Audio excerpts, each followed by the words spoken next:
This part of the world was really rough during the Dust Bowl. There's still scars to this day where we have shinry ridges and abandoned home sites, and it's just a really sandy country, and when it doesn't rain, it blows away.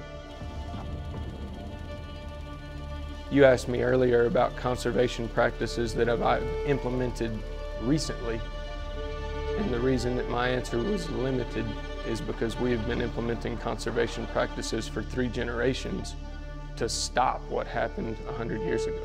My family migrated here from Comanche during the Dust Bowl in the 30s, and we landed in south central Terry County and kind of migrated to the eastern part of the county, and that's where we've stayed. So we're 90 years going on 100.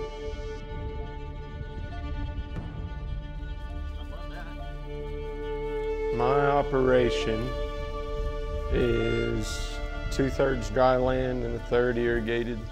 Very small percentage of that is drip irrigated. So the aquifer is depleting, and we've known it for years here. Water has been tapering off for probably 20 years. And pivots are getting packaged down, but at a certain point it becomes a mechanical engineering issue. I don't run this pivot very often. If you're running a pivot with 300 gallons, it's a 1/4 mile pivot like the one behind us. To put an inch of water out is gonna take about a week, maybe 10 days. Well, so if cotton's in full bloom like this, it's using between 2 and 3 tenths a day, 3.5 tenths at the top end. So if that pivot takes 10 days to get around, where you started that pivot, by the time it gets back around to it, it's used 3 tenths, 10 days. Wow. You cannot put enough water back to replace what you're using. Right. The challenges that come with advice given about conservation efforts really have to be geographically based. You have to pay attention to where the people that said something came from. And I feel like something that's been lost a lot lately when discussing soil health on dryland acres and in a semi-arid region is water conservation. And if we don't get any precipitation during the winter and our rainfall starts to happen right at the beginning of the growing season, why am I going to sacrifice water that can go to my crop that makes my living for a cover crop that is going to hurt my pocketbook?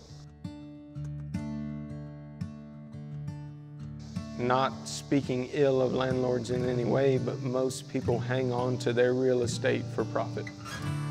And if you're going to implement something that is going to reduce their profit, they're going to let you go. It's just business. It is happening. There's gins that get shut down every day and closed because they're losing their base. Farmers are getting old and retiring. The amount of young farmers in the business is significantly less than the amount of old farmers. And they can't last forever. There's a lot to be learned from people that don't do things the same way you do. And it all has to be taken with a grain of salt, because like we said before, things that work there won't work here and vice versa. So practice has to revolve around doing the most you can with what little that you have when you have it. You have to be passionate about this. You have to eat, sleep, and dream this. There is a distinct difference between farming to live and living to farm. And you've got to go at it with the right mindset or you're always going to struggle.